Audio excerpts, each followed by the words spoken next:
Bismillahirrahmanirrahim. Assalamualaikum warahmatullahi wabarakatuh. Perkenalkan, nama saya Rahmayanti.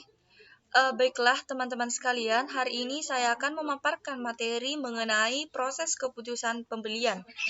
Nah, teman-teman sekalian, dapat melihat pada tampilan PowerPoint yang telah saya sajikan, yaitu mengenai proses keputusan pembelian. Nah, kehidupan manusia itu tidak akan pernah terlepas dari melakukan jual beli. Sebelum melakukan pembelian, seseorang biasanya akan melakukan keputusan pembelian terlebih dahulu terhadap suatu produk. Nah, keputusan pembelian merupakan kegiatan individu yang secara langsung terlibat dalam pengambilan keputusan untuk melakukan pembelian terhadap produk yang ditawarkan oleh penjual. Nah, teman-teman sekalian, perlu juga kita ketahui bahwa proses pengambilan keputusan konsumen untuk membeli suatu barang melewati 3 tahap yang berbeda ya. Tetapi dari ketiga tahap yang berbeda ini itu saling berhubungan satu sama lain dan tentunya harus dilalui ya. Kemudian pada tahapan yang pertama itu ada yang namanya tahap pemasukan atau input. Nah, pada tahap pemasukan atau menginput itu mempengaruhi pengenalan konsumen terhadap kebutuhan atas produk yang terdiri dari dua sumber informasi utama ya, yakni yang pertama yaitu ada usaha pemasaran perusahaan, kemudian yang kedua itu ada yang namanya pengaruh sosiologis eksternal atas konsumen, kemudian melangkah pada tahapan kedua yaitu tahap pemrosesan atau tahap proses. Nah, pada tahap proses ini itu lebih memfokuskan pada bagaimana cara konsumen dalam mengambil suatu keputusan. Nah, pada tahapan yang terakhir itu ada yang disebut sebagai keluaran atau proses output. Nah, dalam model pengambilan keputusan konsumen itu terdiri dari dua macam kegiatan yang berhubungan erat ya. Yang pertama itu perilaku membeli, kemudian yang kedua itu evaluasi setelah pembelian. Nah, teman-teman sekalian, baiklah kita melangkah pada slide selanjutnya mengenai pengertian dari keputusan pembelian itu sendiri. Nah, ada berbagai pendapat para ahli mengenai keputusan pembelian itu sendiri, teman-teman. Tetapi di sini saya hanya menyajikan dua pendapat para ahli mengenai pengertian dari keputusan pembelian itu sendiri. Yang pertama itu menurut pendapat Kotler, kemudian yang kedua itu menurut Peter dan Olson. Nah, teman-teman sekalian, menurut Kotler, keputusan pembelian itu adalah suatu tahap di mana konsumen telah memiliki pilihan dan siap untuk melakukan pembelian atau pertukaran antara uang dan janji untuk membayar dengan hak kepemilikan atau penggunaan suatu barang atau jasa. Nah, kemudian selanjutnya itu menurut Peter dan Olson.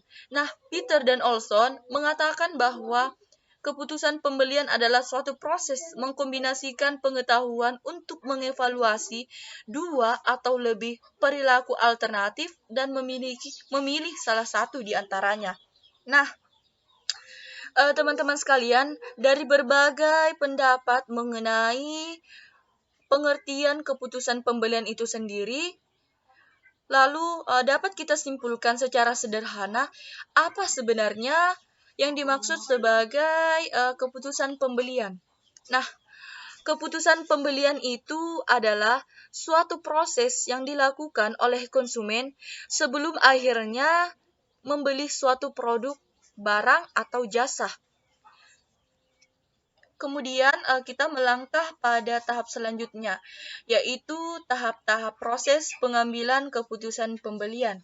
Nah, teman-teman sekalian dapat melihat sendiri bahwa di sini tahap-tahap proses pengambilan keputusan pembelian itu ada 5 tahap ya. Yang pertama itu ada yang namanya pengenalan masalah. Nah, teman-teman sekalian, perlu teman-teman sekalian ketahui bahwa tahap pengenalan masalah itu merupakan tahap yang paling utama dan tahap yang paling penting sebelum melakukan pengambilan keputusan pembelian ya. di mana pada proses pembelian ini itu dimulai dengan pengenalan masalah atau kebutuhan, yaitu konsumen menyadari suatu perbedaan antara keadaan sebenarnya dan keadaan yang diinginkannya, di mana kebutuhan itu dapat digerakkan oleh rangsangan dari dalam diri kita sendiri atau dari dalam diri konsumen itu sendiri maupun dari luar diri konsumen itu sendiri, ya. Kemudian setelah kita melakukan proses pengenalan masalah atau proses pengenalan kebutuhan, maka kita akan mulai melakukan pencarian informasi, yaitu pada tahap kedua ini itu dimulai pada saat konsumen mulai melakukan pencarian informasi mengenai barang-barang atau jasa yang dianggap dapat memenuhi kebutuhan dan keinginannya. Kemudian setelah itu, kita setelah melakukan tahap pencarian informasi, maka kita akan dilangkahkan pada evaluasi alternatif, ya, di mana setelah pencarian informasi itu konsumen akan mendapati sejumlah merek atau konsumen akan melihat beberapa merek atau berbagai macam merek yang akan dipilih. Dan tentunya di sini sikap konsumen pada beberapa merek tertentu itu terbentuk dengan melalui beberapa prosedur evaluasi tentunya. Nah, pemilihan alternatif ini itu melalui proses evaluasi alternatif tersebut, ya. Kemudian setelah kita melakukan penilaian alternatif, kita kemudian melangkah pada keputusan pembelian. Nah, pada keputusan pembelian itu konsumen akan memilih merek serta membentuk niat pembelian. Di sini setelah konsumen memilih merek, maka akan timbul niat dalam diri kita untuk segera melakukan proses pembelian. Nah, tahap-tahap penilaian keputusan itu kemudian menyebabkan konsumen atau kita itu membentuk pilihan dari berbagai macam merek yang tergabung dalam perangkat yang disediakan atau dalam perangkat tersebut. Nah, kemudian setelah kita melakukan proses pengenalan masalah, pencarian informasi, evaluasi alternatif, keputusan pembelian, nah kita melangkah pada tahap-tahap akhir dari proses pengambilan keputusan pembelian itu sendiri, ya, di mana tahap akhir dari proses pengambilan keputusan pembelian itu sendiri yaitu perilaku pasca pembelian. Nah, setelah kita membeli suatu produk atau setelah konsumen membeli suatu produk, itu konsumen akan mengalami beberapa tingkat kepuasan atau tingkat tidak kepuasan, ya. Dan di sini juga itu bukan tugas akhir dari para pemasar, ya. Namun di sini tugas dari para pemasar itu belum selesai setelah produk itu dibeli oleh konsumen, ya, tetapi akan terus berlangsung hingga periode pasca pembelian itu sendiri. Nah, di mana para pemasar itu akan menerima kritikan-kritikan dari konsumen atau dari kita sendiri, apakah para konsumen itu merasa puas terhadap barang atau jasa yang telah mereka beli, atau malah sebaliknya, mereka malah kecewa terhadap barang atau jasa yang telah mereka beli tentunya. Nah, kita melangkah pada peran dalam proses keputusan pembelian konsumen. Di sini, dalam keputusan pembelian umumnya ada 5 macam peranan yang dapat dilakukan seseorang. Nah, yang pertama itu ada yang namanya pemarkarsa atau intiator, ya. Nah, pemarkarsa atau intiator itu adalah orang yang pertama kali menyadari adanya keinginan atau kebutuhan yang belum terpenuhi. Dan kemudian orang ini pula yang kemudian mengusulkan ide, ya, mengusulkan kita ide untuk melakukan pembelian suatu barang atau jasa. Nah, kemudian tahap kedua yaitu pemberi pengaruh atau influencer. Dari namanya saja itu pemberi pengaruh, berarti orang ini itu adalah orang yang sangat berpengaruh, ya. terhadap konsumen tentunya, di mana orang ini itu akan memberikan konsumen pandangan-pandangan mengenai nasihat atau pendapat sehingga orang ini itu bisa membantu keputusan pembelian yang akan dilakukan oleh konsumen. Kemudian decider.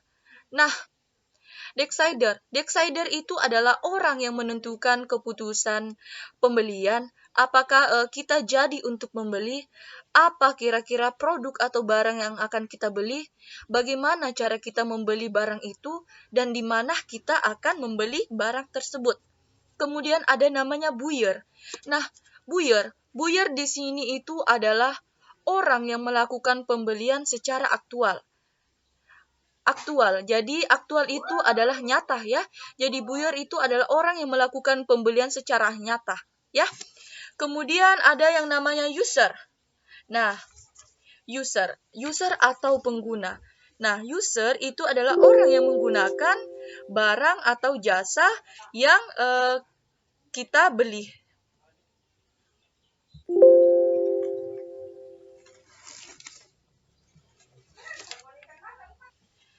Nah, mohon maaf. Nah, yang terakhir itu adalah pemakai atau user. Nah, user itu adalah orang yang menggunakan suatu barang atau jasa yang telah kita beli, ya. Kemudian kita melangkah pada slide yang paling terakhir, yaitu struktur keputusan pembelian. Nah, di sini ada menurut Kotler, setiap keputusan pembelian itu mempunyai struktur-struktur sebanyak 7 komponen ya.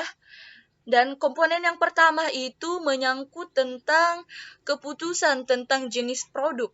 Nah, keputusan tentang jenis produk di mana konsumen itu dapat mengambil keputusan pembelian suatu produk atau menggunakan uangnya untuk keperluan atau untuk tujuan lain ya. Di sini juga perusahaan itu harus memusatkan perhatiannya kepada orang-orang yang berminat membeli suatu produk serta alternatif lain yang mereka pertimbangkan. Kemudian kita melangkah pada keputusan tentang produk ya. Nah, keputusan tentang produk di mana konsumen dapat mengambil keputusan pembelian dalam suatu produk. Di sini, perusahaan itu harus melakukan riset pemasaran untuk mengetahui kesukaan konsumen tentang produk yang bersangkutan agar supaya dapat memaksimalkan daya tarik dari mereknya ya. Kemudian, keputusan tentang merek. Nah, konsumen harus mengambil keputusan tentang merek mana yang harus mereka beli tentunya. Nah, setiap merek itu memiliki perbedaan-perbedaan tersendiri ya. Di sini juga perusahaan itu harus mengetahui bagaimana sebenarnya konsumen itu harus memilih sebuah merek dalam melakukan pembeliannya. Merek yang sudah dikenal itu juga tentunya memiliki nama akan memudahkan konsumen dalam melakukan keputusan atau dalam mengambil keputusan pembeliannya. Nah, kemudian keputusan tentang penjualan. Nah, di sini tuh konsumen harus mengambil keputusan di mana produk tersebut akan dibeli. Dalam hal ini juga, produsen atau pedagang besar dan pengecer itu harus mengetahui bagaimana konsumen menyukai barang-barang tersebut. Nah, kemudian keputusan tentang jumlah produk. Nah, di sini konsumen dapat mengambil keputusan tentang seberapa banyak produk yang akan dibelinya pada suatu saat ya. Dalam hal ini juga perusahaan itu harus mempersiapkan banyaknya produk sesuai dengan keinginan yang berbeda-beda di para pembeli tentunya. Kemudian keputusan tentang waktu pembelian. Nah, di sini konsumen itu dapat mengambil keputusan tentang kapan ia harus melakukan suatu pembelian. Nah, kemudian melangkah pada tahapan yang terakhir atau struktur keputusan pembelian yang paling terakhir yaitu keputusan tentang cara pembayaran. Ya, Konsumen di sini tuh harus mengambil keputusan tentang metode atau cara pembayaran produk yang akan dibeli, secara tunai atau menggunakan kredit. Nah, dalam hal ini juga perusahaan itu harus mengetahui keinginan dari pembeli terhadap cara pembayarannya ya.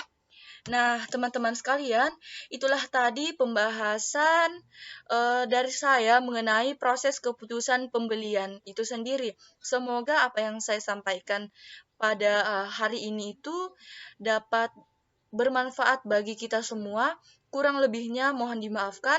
Saya akhiri dengan wabillahi taufiq wal hidayah. Wassalamualaikum warahmatullahi wabarakatuh.